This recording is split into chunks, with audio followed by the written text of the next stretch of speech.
হাত এখানে একটু টাইট করে রাখবেন না, হাত স্বাভাবিক থাকবে, নিচে যাবে না, হাতের দিকে যাবে না, হাত একদম সোজা থাকবে, ঠিক আছে? আরেকটা নিয়ম আছে, আমাদের অনেকে দেখবেন আঙ্গুল ধরে, আঙ্গুল এবং আবু হানিফা বলে আঙ্গুল আমরা না তুললে বেশি ভালো, তুললে সওয়াব আছে, না তুললে ভালো। কারণ এটা তুলতে হবে কখন? আশহাদু আল্লা ইলাহা, তাই না? আশহাদু আল্লাহ যখন বলি তখন, ইলাহা যদি বলে ফেলি তাহলে ভুল হয়ে যাবে, ইলাহা যদি বলে ফেলি ভুল না। আশহাদু আল্লাহ মানে কি? আল্লাহ এক, ঠিক আছে না? আশহাদু আল্লা ইলাহা, ইল্লাল্লাহু বলে ফেলে ভুল হয়ে যাবে, ইল্লাল্লাহু বললে ভুল হয়ে যাবে। আমাদের অনেকে কি হাত আঙ্গুল ধরে জুতা ধরে, তাহলে সাক্ষী দিচ্ছি আশহাদু আল্লাহ বলে সাক্ষী দিচ্ছি কিসে? আল্লাহ এক, এই সাক্ষী দিচ্ছি, কিন্তু এখন বারবার জুতা ধরে সাক্ষী দিচ্ছি বারবার যে আল্লাহ আলো আছে, আল্লাহ আলো আছে, আল্লাহ আলো আছে, এই সাক্ষী দিচ্ছি না, হাত বারবার ঝুলানোর কারণে হাত ঝুঁকাবেন। কিন্তু আমাদের দরকার আমার হাত ঝুঁকাবই না, হাত রাখবো, বড় যখন হবো আমরা তখন এই নিয়মটা আরো ভালো করে শিখে নিব, ঠিক আছে?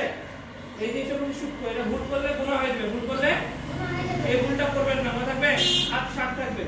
হ্যাঁ, সালাম ফিরাবেন, কি করবেন? সালাম ফিরাবেন। আর গোসল করার সময় আপনাদের সময় চোখের দৃষ্টি থাকবে, পৃথিবীতে থাকবে না, হ্যাঁ, আর বেশি দূরে রাখবেন না, কোলের উপর থাকবে, কোলের উপর কোথায় থাকবে? কোলের উপর থাকবে। আর মাথাটা সোজা, মাথাটা অনেকে মাথাটা ঝুঁকে হবে, এভাবে ঝুঁকাবেন, মাথা থাকবে সোজা, মাথা সোজা, দৃষ্টিটা কোলে থাকবে। হ্যাঁ, এবার আমরা সালাম ফিরাবেন, কি করবেন? সালাম ফিরাবেন।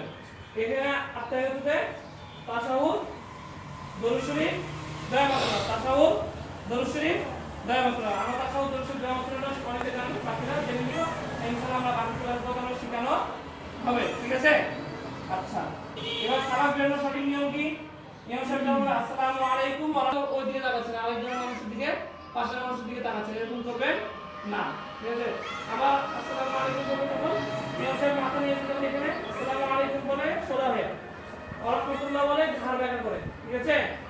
এইজন্য সালাম ফেরার সময় দ্রুত মাথা ঘুরাবেন না, দ্রুত মাথা ঘুরাবেন না। হ্যাঁ, অনেকে করেন কি মাথা এভাবে ঘুরান, এইভাবে ঘুরিয়ে আবার কাঁধে ঘুরান, আর কিন্তু ঘুরানো যাবে না, ডাক্তারি নিয়মে এতটুকু ঘুরালে ক্ষতি হয়, ভালো বুঝতে পেরেছেন? আর কিন্তু ঘুরাতে হয় না। যেমন আমাদের সুন্দর নিয়ম হলো আসসালামু আলাইকুম ওয়া রাহমাতুল্লাহ, আসসালামু আলাইকুম ওয়া রাহমাতুল্লাহ, মানে মাঝখানে একটু নিয়ে আসতে হয়, মাঝখানে একটু থামতে হয়, সবার পরে ঘুরাবেন, ঠিক আছে?